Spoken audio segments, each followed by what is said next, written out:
Hello everybody, it's Spegtacular, the Silverstacular. Now, here a few years back, I made a video titled, Buy All the Junk Silver You Can, or something like that. Maybe it was that. It was something close to that if it wasn't that exact same thing.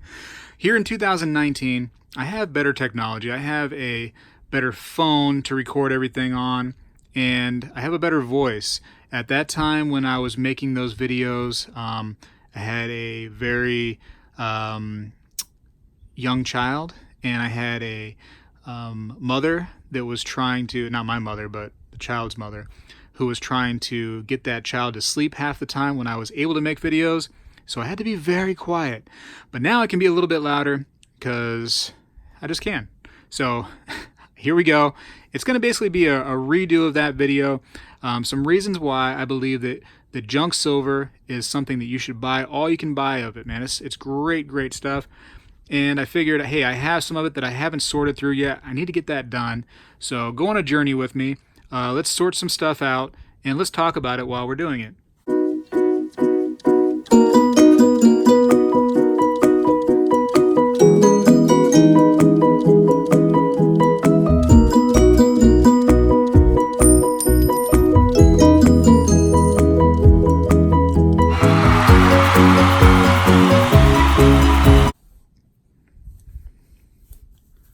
So just for fun, I'm going to put on a glove. It helps to show off the silver really better, so I'm going to be using that. Ring of power is here. It's going to be under the glove though. You're not going to be able to see the ring of power. Why am I using the ring of power? I don't know. I got that thing on eBay years ago, and it had just been sitting somewhere, and I said, you know what, I'm going to take that out and have some fun with it. First things first, I have a 1969 Kennedy half dollar. So that's actually only 40% silver. I put those in a special little baggie. Let's see if I have that around here. These are usually something that I get when I coin roll hunt, and I'll find some 40%ers. I don't really care for them too much. It's such a low amount of silver.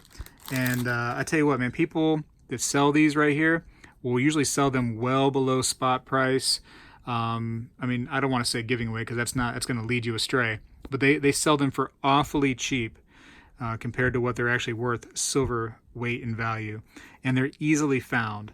So I don't know, whatever. I think I got this one right here actually because I had not had a 1969. Out of all the times I've coin roll hunted, I could never find a 1969. So here's one right now, and there it is.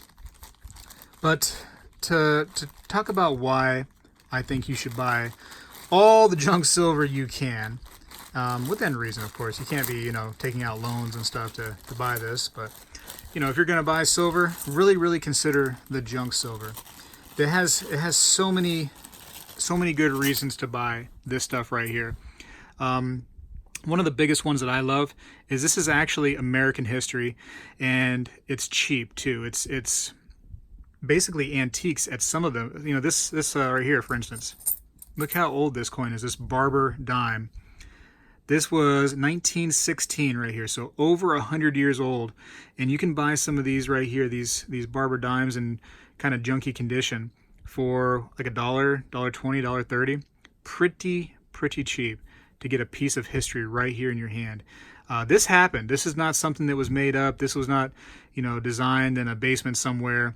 This was actually coinage that people used every single day to pay for stuff. And it's just neat to me that you can get it for so cheap. This actually has some kind of a pretty toning on it. If you look at it, it has like a gold color to the rim of it. So very neat. And some blue up there by the States and around kind of the rim. So kind of interesting toning on it. But yeah, kind of neat to hold history in your hand like that. That's a big reason for me to get it. It's neat to collect, and it's history in your hand for cheap. And when I go to these shops to find this stuff, it's like, I always say this, I love these words. It's like modern day treasure hunting. I feel like a pirate going out there finding my treasure when I go look for this stuff. It's just so neat to me to discover it, to find pieces that are actually in good condition or somewhat rare dates that's just sitting there. It's just waiting for me to find it, to be excavated, to dig this stuff up from some pile where it's just been lost in, the pile somewhere. I absolutely love it. Absolutely love it. So here's a Mercury dime, 1941. A lot of people love this coin right here, the Mercury dime. It's a favorite to a lot of people. And I agree, man. It's a beautiful coin. This is a great coin to collect and to store your wealth into if you're trying to stack silver, because it's such a small denomination. This is going to go into me talking about why junk silver is great. Small denomination, right? 10 cents right here. And it's a small piece overall. I mean, it's the size of a dime. It is a dime. That's what it is. It's tiny. If you were to have a bunch of these in your pocket, you could walk around no problem, not feeling the weight of the silver, weighing you down. And let's imagine there's some kind of economic collapse. This is a great tool right here to pay for stuff. It's so small, you could buy little things. You could add up a few of these and buy a bigger thing. It's a really, really good piece. I have another video where I talk about the very best silver to stack. 90% silver dimes are by far the best choice in my opinion. If I had to choose, and I did in that video, the best, it was the Roosevelt. I give some reasons in that video. I don't want to go into that too much here, but feel free to watch that, man. I think it was interesting what I did there, but you may think it's not. I don't know. You have to go look at it to find out. Here's a 1951 Roosevelt. So anything pre-1965, so 1964 and before, are all 90% silver. The coinage is all made out of 90% silver. So that doesn't mean like some kind of lesser degree of silver. It just means that 90% of this coin is silver. So that's pretty good. That's pretty, that's hot. As the kids say, that's hot. I just dropped that one. Let me pick it up. So not hard to change that into 999 fine silver, a little nitric acid if you had it or you bought it, whatever the case may be, a beaker, some odds and ends around the house to, help you, and do it outside. My goodness, do that outside, that little experiment, because nitric acid is nasty and it could really hurt you if you don't know what you're doing. But yeah, you could change that right there, no problem, into the good stuff, 10 to 999. So it's not that big of a deal. There's a little mint mark on the back too. Little Denver mint mark right there. Yep, see the D right there, right in front of my thumb. Pretty cool. Pretty cool. So I've already talked about a couple of reasons why junk silver is so great, and one of the other ones right here, and it's why you always see it in my videos, is the stuff is cheap. The stuff is really, really inexpensive compared to other forms of silver. There's not a lot of premiums that get tacked onto it. Some of it does have a numismatic value. The older ones, key dates, semi-key dates, etc., have a numismatic value. But generally, like some of these right here that don't have any kind of value numismatically, you can get for close to the spot price of silver for these. And if not, real close, maybe just a few cents over. It's pretty cheap. Sometimes with some like coupons and deals, you can actually get junk silver under spot price. And many times I've bought junk silver from other collectors that are trying to, sell some of their stack to get money for expenses, whatever the case may be. And they're just looking for some quick money real quick. And man, you can get some serious deals there. And okay, yeah, do you feel bad because, they got to fix their washing machine and they need that money? Well, no, because you're giving them some money and they asked for that money, so it is what it is, People need that once in a while, so you got to help them out, and they're gonna need your money, so it's there. Don't feel bad. Don't feel bad. Anyways, here's a Benjamin Franklin $50 with the Liberty Bell in the back. That Liberty Bell is worn down. Worn down. Actually has some writing on it. If you could get a nice example of it. This one you cannot see all that, but that's another a lot of personal favorites right there is the Franklin $50. So a lot of people love that. A lot of people. And there's the mint mark up there, right above the bell. See it? Another Denver. Right above the bell. Can you tell? Above the bell? Can you smell above the bell? So yeah. So what I'm trying to do is actually I need to sort these out. So let me try to sort these out a little bit better. Because what I like to do for the purpose of my stack is I try to keep everything in piles. So I may keep like Washington quarters in piles, Franklin half dollars in piles, Kennedy half dollars in piles, et cetera, et cetera. And then rare and semi-rare dates and better condition coins usually get taken out from the side of everything else and put into special areas as well in my collection. So here's a regular Washington quarter, and you're like, hey, I've seen those before, no big deal. Well, like I said, anything 1964 or prior to 1964 is made out of silver. At least 90% of this coin is silver. I don't say at least, that's the number. 90% of this coin is silver. Excuse me for my at least remark. Again, mint mark right there above the R in quarter. It's a Denver. So that's fantastic. Put them with the other quarters. What's cool too is the junk silvers, like I've already kind of touched on, is sometimes you find this stuff in piles and you may find some real treasures within that junk silver pile as far as, you know, rare coins or key date coins. I remember years back looking at this coin right here. I'm going to tell the story of the Franklin half dollar. Is I was looking through this big bucket of half dollars, right, and other junk silver coins too. And I noticed these ones that were super shiny, and they were Franklin's. And I grabbed one out, and it was a proof. Now, what is a proof? That's when they go to make the coin. They clean that die off, the thing that makes the coin, you know, the little pressing down thing, the metal piece. They clean that off. They hit it. Man, they clean it again. They hit it again. I mean, they're really trying hard to make a perfect example of the coin. The thing looks so shiny on the outside. It has like a mirror finish around it. It's a beautiful example of the coin when they do a proof. But I found a bunch of those, and that was a great buy for me. I mean, already making money really when I bought those, and I bought a bunch. And there was somebody there with me. If you're out there in YouTube land, somebody else, if you remember that story, you remember the Spegtacular scene that you saw me getting those, and you were like, oh wow, those are really nice. And I shared the wealth. I saw that he was there doing the same thing I was doing. I said, hey, you have some too. And so he was appreciative. I was happy to find him. You know, we were a community right then and there in that very moment. And I thought that was, cool. And then, I'm going to whisper this one because she's awake. The doubting wife was, at the time was like, oh, what are you doing? So I said, these are worth more than what I've already paid for them. And she didn't believe me. So I literally went from that shop right to a coin shop, right? It was a pawn shop that I found those at.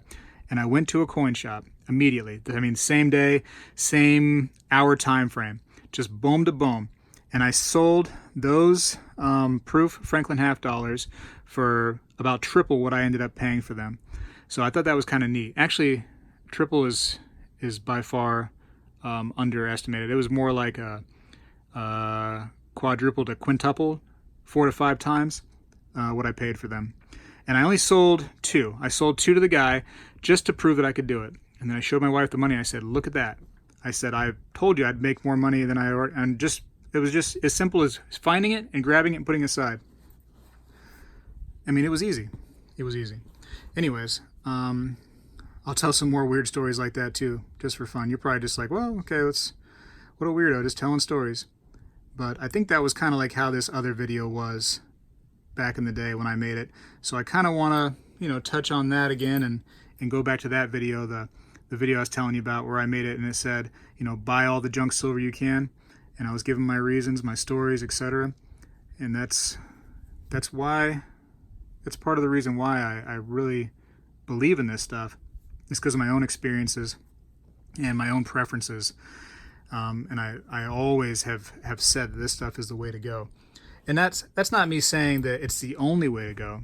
There are many other things you can put into your stack, for sure. This is not the only thing, but it can be a big part of your stack, and I think it should be. But I don't want to tell you how to run your stack. It's how I run my stack. It's a big part of my stack for sure. Big part. Look at that, another Benjamin Franklin. Another Benji. I said it before, he is not the prettiest of dudes, and they didn't do him any favors right there by enhancing his little neck right there. They didn't do him any kind of favors. They could have definitely tucked that in a little bit, done a little little neck tuck for him just for the purpose of the coin, but he's stuck with that now for eternity. That's what he's known as. Again, another D mint mark up there. Fantastic. Why do I point out the mint marks? Just for fun. Some mint marks in some years make them worth a little bit more. Nothing special with that particular year that I showed you there or with the mint mark. Most Franklins are somewhat common. Some of the proof ones are actually worth quite a bit. And I think there's a few double dies too that make them worth a little bit more. I don't have any double dies. I do have some proof Franklins. Here's a Barber quarter. So these are, man, these are hard for me to get. I don't find a lot of these. And look at the S mint mark right there above the R. So San Francisco right there is where this was minted. So that's kind of cool. I always try to pick up the Barbers when I can because they're just getting harder and harder to find in the junk piles. You'll find plenty of Washington quarters all day long. You'll find plenty of Roosevelt and Mercury dimes. But man, Standing Liberty quarters and Barber quarters, Barbers anything, Barber dimes, half dollars, etc. They're all hard to find. Standing Liberty quarters with the dates are getting very difficult for me to find. I would avoid, this is a little helpful right here, I would imagine. I would avoid the Standing Liberty quarters without dates. I wouldn't even bother getting them because when you get something like that and it has no date, you're really kind of limiting yourself on why that particular coin or piece of silver is valuable. So now you no longer have the numismatic value that you can fall back on. You only have, you know, silver content, period. So try to get everything that you have with dates. If something, even if it's a Barber like this and it has no date, just avoid it. Just stay away. Stay away from it. Here's an old one right here. Look at this. 1898. So wow, that's old, right? 1800s this coin. And you can see it's worn to death. It is definitely worn down, but it has that date. And that's what I go for. So if, you know, worst case scenario, I can sell this for silver value. I can sell this for numismatic value because there is still a date on it. And man, really push come to shove, and I mean really, really, really, it is a quarter, and it is legal tender in the United States still. Nothing has changed. Just because it's old doesn't mean that I couldn't spend it if I wanted to. Man, I would never do that though. That would be a silly idea for sure. But, like I said, push come to shove, it would be there for me as a quarter. And this one too, this is a quarter, but man, you don't want to spend it for a quarter because these are actually worth about $3.50 each for these quarters. And you're thinking Spegtacular, it says 25 cents on it. And a $0.25 actually is what it says. And I know, but the silver value right now that's about what it's going to go for. It's about $3.50. So that's if you had 4 of them, you're talking $12, $13, $14. So think about that. Think about it. What do we got here? A 1960. So again, anything 1964 or prior is going to be 90% silver. This one still has some luster on it. See that little cartwheel? Can you see that little line right there going back and forth? It's kind of faint. It's starting to lose some of that luster, but it's still there. So that's a nicer example right there, that Roosevelt. That is nice. Still really not worth much more than the silver content on the Roosevelts. There's really no key dates in the series of them. People will try to argue that there's some semi-key dates, but I'm talking, you know, millions of these things were put out on a semi-key date. I don't think a lot of people are going to need to struggle to collect something that there's 12 something million out there of, to be completely honest with you. Here's a 1943. And what you're looking for on these, by the way, if you do find one that you think is in good condition, look at the little, oh, I just dropped it. See if I can find another one. See if I can find another one. Look at the little, they call it like a faces, whatever on the back. This little like axe looking thing here, right? See the little diagonal little strips right there? Those right there, the little lines on it.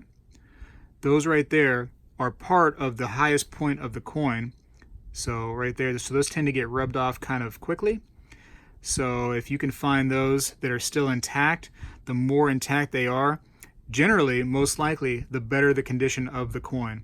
So if you're like, if you see one and you're trying to, you know, determine whether or not it's in good condition, start right there. Start with that, and then look around the points of the coin that are like flattened, like the little sides right here, and look for little micro scratches all over it. If there's ever little micro scratches all over the coin, I guarantee you that coin has been cleaned and it's worth less. Not worth less, but it's definitely worth less than it could be. Because in the numismatic world, cleaned coins are always worth less than if they weren't clean. So think about that. Before you want to just go clean your coins, there is absolutely no reason to clean these coins. Now I get it, if there's a big chunk of you know, poop on one or something, you may want to go ahead and just like take maybe your fingernail or some kind of little like microfiber cloth and try to like get that poop off if it's like a big giant chunk. But as far as the toning, as far as any kind of like what looks to be, you know, grime on the coin, man, leave it there. Don't even bother with it. Do not bother with it. You're just wiping dollars away sometimes if you end up taking that stuff off. There is no reason. People love that toning, that look to that coin, that little blackened. And you think it's dirty, right? But man, it's toned. It is toned. It's what silver does. Silver looks that way. That makes it more valuable to people. Of course, a beautiful condition coin is going to be valuable as well, but if you clean it, you're wiping away money. So don't bother cleaning them. I'm telling you. I am telling you, don't do it. As a collector, I have a very hard time buying a clean coin. They are not appealing to my eyes. I have done it a few times, for sure. And junk silver coins sometimes I will get that are, you know, cleaned and it's in a pile and I'll just grab them. But, you know, like a collector's coin, it's not going into my collection for sure. I'm not looking for cleaned coins. It's going to be something that if I do get one, I'll end up selling it and flipping it and trying to get something that's not cleaned. 1941. So yeah, there's a lot of history here. There's a lot of potential. Look how pretty that is. Look at that. Wow. I never even noticed that. When I picked that up, never seen it. That is pretty, that little dime. Look at the toning to that. That is just natural toning. That's just what happens. Some sulfur in the air, some sulfur on people's fingers, whatever the case may be. You know, that gets into the coin right there, and that just causes that toning. That is really nice. You look at the back of it, and you can see that it has a lot of like, I don't know, man, that's tough. Because they don't look like scratches, but it looks like it may have been polished, but then why is there toning? You know, it's really a curious thing on this coin right here. And I'd have to almost wonder if this is a proof-like, or it was a proof-like at one point, and it's just been utilized. Yeah, it's really interesting, that one right there. That is interesting what may have happened to this coin. This may have been a proof coin right here. It's tough to say. It's really tough to say. Leave me a comment. Let me know what you think about that one. That's interesting. But that's a beautiful little coin. Just the toning itself makes it pretty. I still don't know what happened to that coin that I dropped down there. But, you know, the show must go on, so let's keep going. Maybe the maid will find that one, and then the maid will think that they're rich. Another Mercury dime. Let's see. Roosevelt. Roosevelt was a good president, wasn't he? I wasn't alive back then, but he served enough terms, didn't he? Wasn't he the longest serving president that we've ever had? So there must have been a reason for it. He must have been a good dude. The old Rosie. So yeah, I like the Rosies, man. They're cheap. Roosevelts are nice and cheap. Can't beat them. Mercuries sometimes are just as cheap, but sometimes they also have a little numismatic value because they've gotten a little older. And there's also key dates in the Mercury dime series. 1921 off the top of my head is an easy one to recite. 1921 Mercury dime is definitely a key date. Same thing with like Standing Liberty quarters. 1921 is a big deal. Walking Liberty halves. 1921 is a big deal. 1916 Walking Liberty. Oh man, there's like what? I think it's like a 1938 D on Walking Liberty, something like that. There's several key dates. Get yourself a red book for sure if you're going to try to look at key dates, and not because red book is the best book out there, but because it's the most convenient and easy to see, really, I think. So here, I want to look at this. I want to show you the red book real quick. I'm going to get it one real quick next to me. So here's a 1909 D. And just for fun, we're going to see what the red book says about this. Now, listen, the price right here that's in the red book, first of all, this is 2016 red book. I have a newer one somewhere, but I'm not going to bother with that. I mostly use the red book to find mintage numbers and find out if something's a key date or not. So what I'm going to do, I'm going to put this over top of everything, and we're going to try to go to the 1909 real quick. Dimes. So here we are. We're in Roosevelt's there. We're going to go back in time to the Barbers. So here we go. Barber or Liberty Head. They were minted from 1892 to 1916. So what I say again? A 1909, and it was a D. D. Yep, 1909 D. So we will find in this book the 1909 D. 1909 D. So less than 1 million of them were actually minted right here. So now you can see that a very terrible condition one. So this is good. So this is a good one. Would be at least for the purpose of this book, $8.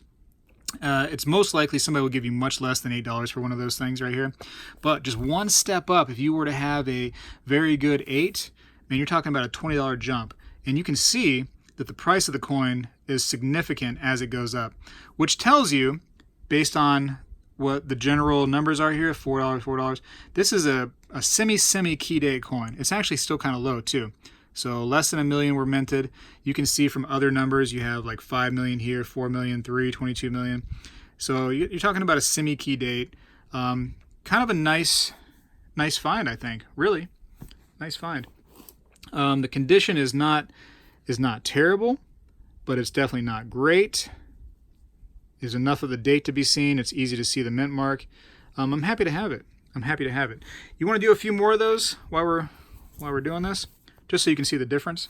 So let's see. This one was 1916.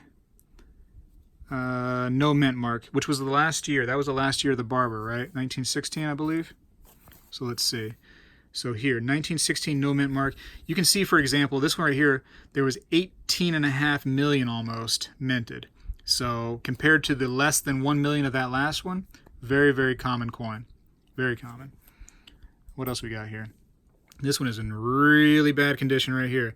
1903 no mint mark that I can see. 1903, let's go here. 1903, again, even more. There was 19.5 million minted right here. And by the way, just talking about it real quick, this is all stuff that was found in just junk piles. So that one coin that I found, that what was it again? The 1909 that was in the junk pile, the 1909D. That's a pretty good find. I mean, to find in a junk pile, right? To find a semi key date coin in a junk pile, that's pretty awesome. Let's see, 1914. No mint mark. So let's see, 1914. This is all just for fun, by the way. Again, 17 million minted. Not that great. 1916. We just looked at that, didn't we? But this has a mint mark this time. What does that one say? Is that an S? It must be an S, right? So 1916. So 5.8 million minted. A little bit less than the 18.5 million, but still, you're talking about close to the same price range. Realistically, with that kind of a gap right there in the mintage numbers, once you got out to here, you're probably seeing more of a realistic number of what you'd be paying. I think the red book starts to get really kind of good when it gets around to these later numbers for some of these older coins. But here on these early numbers, the numbers are a little bit made up, I think. Nobody's really going to pay that for it. Nobody really. Anyways, let's keep going. I got like 3 more coins to do. Shoot, I have another Barber here. I should have kept that open. 1909. Oh man, we got to go back and look at that one. Hold on, 1909 O. So that's O is New Orleans. So that's an interesting mint. Sometimes New Orleans are sought after. They're not quite a Carson City for sure, but some O in different years are actually valuable depending on the mintage numbers. So let's see. Video's kind of getting long. People are falling asleep. I get it, but I really wanted to kind of redo that video because I still get comments on that video today. People saying like, well, I can't even hear you. You're whispering, you're muttering. I don't know what's going on. There was a reason for it, and I apologize. The kid was asleep. So here we go. 2.2 million. So it's a little bit of a nicer coin for sure. Not as nice as that 1909D. That was a good find right there. That was a good one. So happy to have that one. The 1909. Happy to have them all. Don't get me wrong. I enjoy it because worst case scenario, you got the junk silver and it was cheap. I didn't pay any more for any of these coins than I did any other ones. Like I didn't go and see this 1909. They go, oh, well, that one's going to be a couple dollars. That one's going to be only $1, etc. And they were all this one big lump price, and that's how I paid for it. And generally what you do with these right here is you pay per dollar face. So for instance, I have $2 half here, so that equals $1 face value, right? $2 half equals $1. So think of it that way. So what they'll usually do is they'll say something along the lines of, depending on the value of silver, maybe $12 for every $1 face. So these two coins right here would cost me $12. Okay, $1 face times 12 is $12. If I only was buying one, $6. See how that works? And for the record, when you're talking about ounces of silver, how much of this right here equals up to be 1 ounce? Well, if you had $1.40 and any kind of combination you can fathom around here. So if you had 4 quarters and then 4 dimes, or 14 dimes, or $2 half and 4 dimes, so $1.40 worth of junk silver face value, that is 1 ounce of silver. So what you see right here is approximately 1 ounce of silver. Now, one thing about junk silver is there is some wear factor that happens. Now, these things have been used, these were circulated, these were not, as you can see, these are not perfect examples of the coins. There's some wear that happened to the coin because this was in people's pockets, they were walking around. Some of these ones that are really old, you had Wyatt Earp and Doc Holliday walking around with these things in their pants, or whatever they were wearing, chaps. Do we wear chaps? I don't know how that works. Anyways, riding their horse with these things in their saddlebags, and it got worn out over time.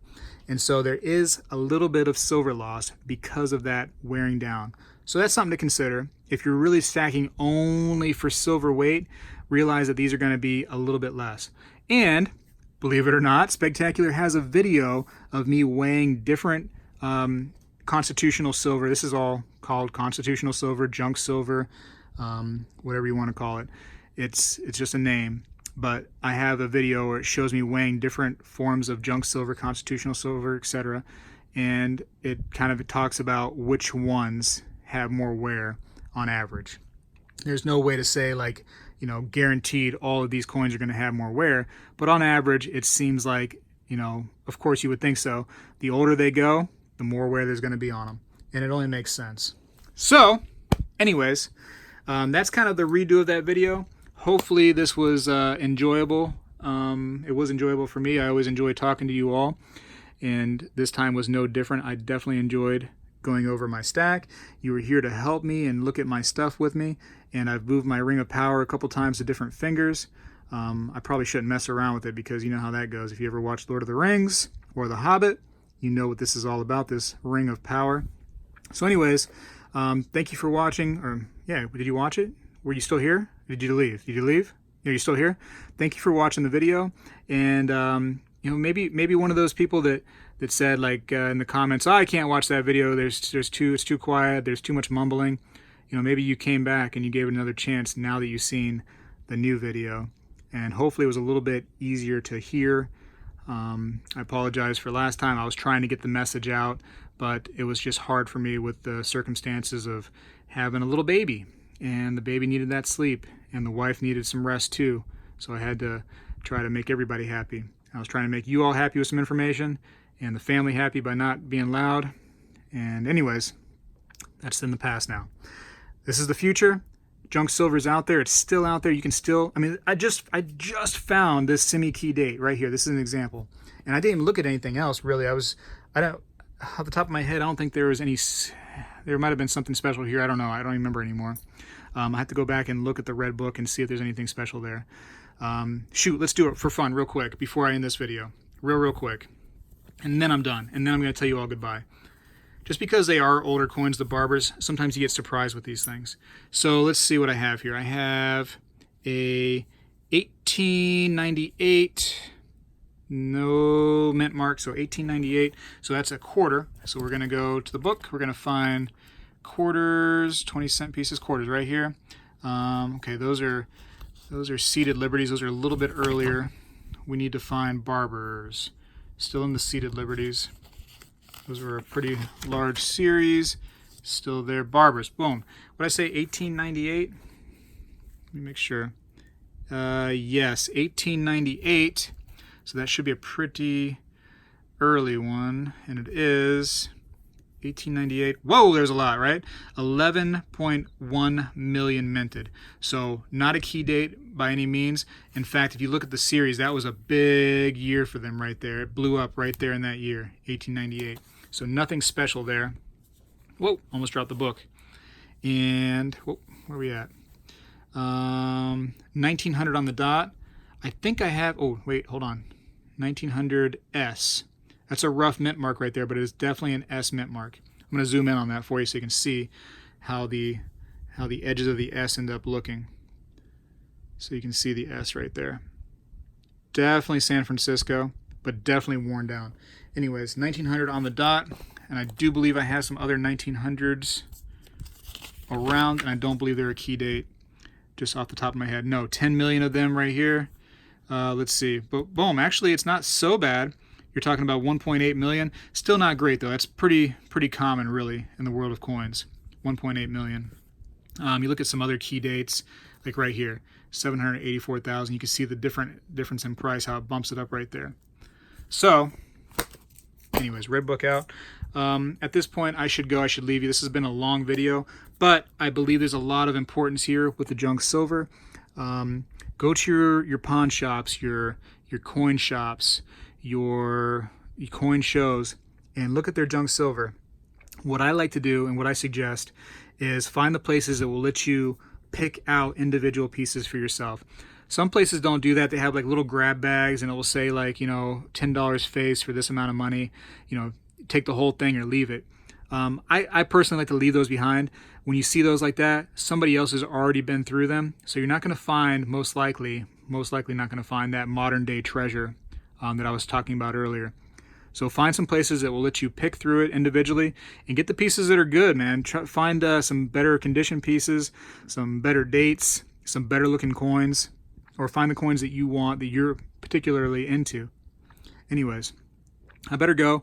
I hope you enjoyed the video. If you did, please leave me a thumbs up. Subscribe if you haven't. I love you when you subscribe. It makes me just that much closer to you. And definitely comment. Let me know what you think about the junk silver in the comments. And also, Spegtacular is out.